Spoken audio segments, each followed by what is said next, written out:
the introduction, and welcome to all of you here today. I'm part of a Milwaukee Turners Committee, and our group is about bringing together a broad-based coalition to do something about mass incarceration in the state of Wisconsin. Our goal is to reduce the prison population in the state of Wisconsin by 50% by the year 2030. It's a very ambitious goal, but we think with the help of some of the groups and individuals like all of you in the room, we can get it done. Today we're going to have a good discussion led by Representative Evan Goyke. As you know, since about 1990, the prison population in the state of Wisconsin has grown from about 6,000 to 23,000. But what's even more alarming than that, and that's damn alarming, is that about 46% of our prison population is made up of African Americans.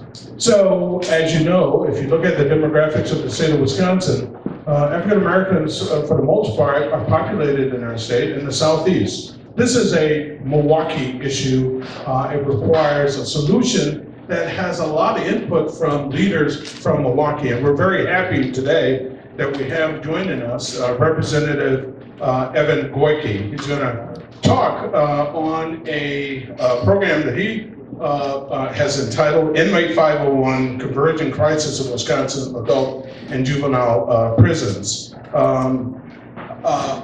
In fact, some of the proposals that Representative Goyke made as part of this, the talk that he's going to give you here today, apparently is being embraced by the governor of the state of Wisconsin. Evan is going to elaborate more both on the pieces of legislation that make up the Inmate 501 program, and hopefully give us some ideas to how he and the Democratic caucus will work with our governor to ensure that some of the pieces of legislation actually do become law.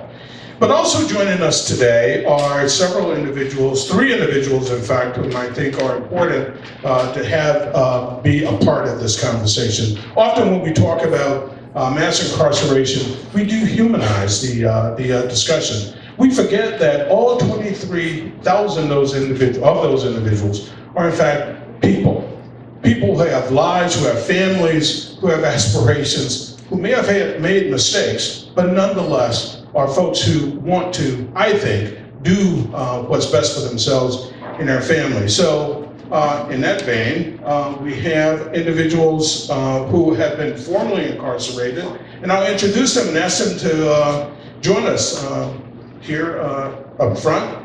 First, we have James Cross.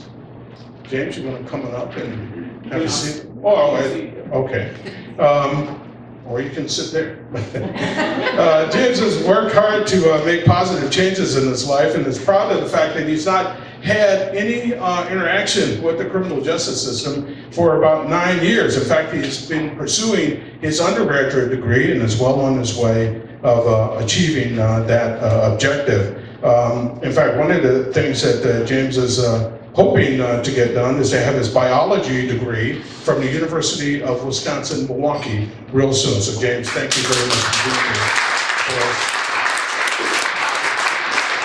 We also have today joining us the Minister William Harrell.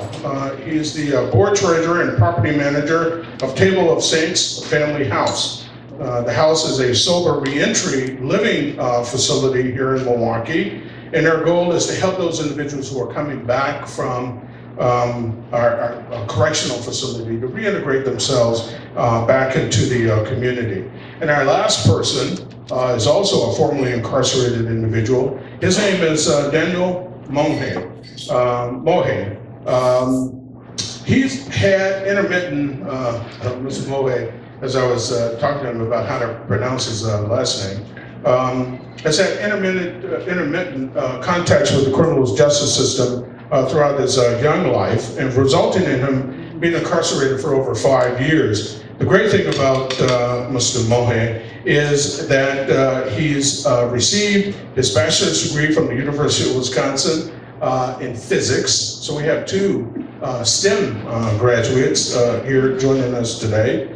And he is looking to work towards getting his Master's of Science degree as soon as he's done with his undergraduate degree. So, very ambitious young man. And as I indicated before, the reason why we have these individuals here is that while we have this intellectual discussion and this political discussion, this is really a human discussion also. So it's important that we give these individuals an opportunity to be heard, to tell their story, and to react to some of the policy changes that are being proposed. So without further ado, it's my great pleasure to introduce Representative Evan Gorky, who represents, I think, the 12th, 18th district here in Wisconsin.